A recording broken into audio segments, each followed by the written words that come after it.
தம்பி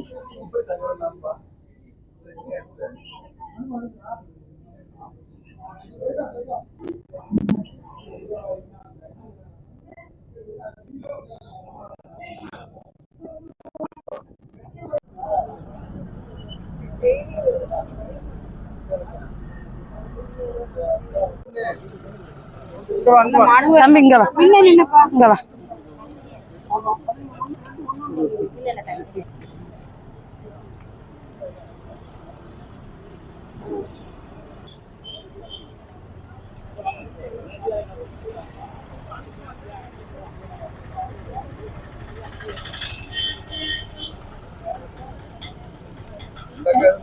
எங்க வீட்டுல பேசுவோம்.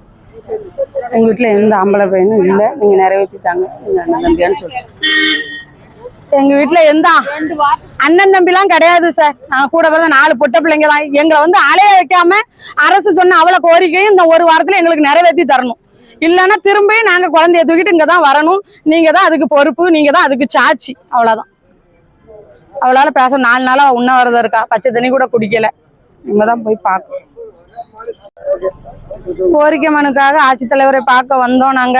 அவங்க என்ன சொல்லியிருக்காங்கன்னா, நாங்க கேட்டது வந்து அங்கன்வாடியில ஒரு வேலை கேட்டோம். அது வந்து ப்ராப்பர் படி அது எப்போ வருதோ அப்பதான் போட்டு தருவேன்ட்டாங்க.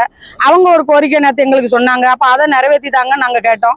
இன்னைக்கு வந்து வீட்டு பட்டாவும் அந்த வீட்டு இலவச வீட்டுக்கான ஆர்டர் இன்னைக்கே தாரேன்னு மாவட்ட ஆட்சித்தலைவர் ஐயா அவர்கள் சொல்லியிருக்காங்க.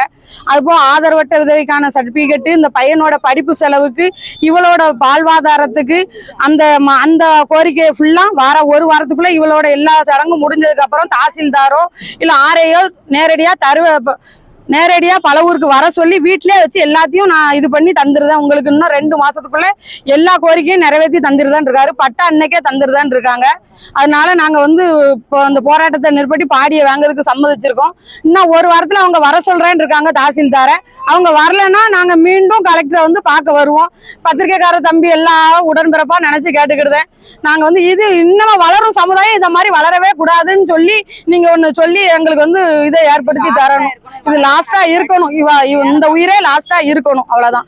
பட்டாவும் வீட்டுக்கான பொறுப்பு இன்னைக்கே தந்துருதேன்ட்டாரு. நாங்க கையில ஆர்டர் தரல, தந்துருதேன் இருக்காரு. அந்த 3 கோரிக்கை நான் ஒரு வாரத்துக்குள்ள வீட்டுக்கே வந்து சந்திச்சு தாசில்தார் தாரேன்னு இருக்காரு. நாங்க அதை நம்பி போறோம்.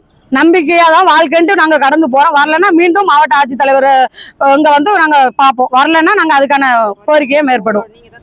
நீங்க தான் சாட்சி. எதுக்கு ரிப்போர்ட்டருக்காரங்க தான் எல்லாரும் சாட்சி. என் பேரு ஜெயந்தி. நான் பாதிக்கப்பட்டவளோட அக்கா.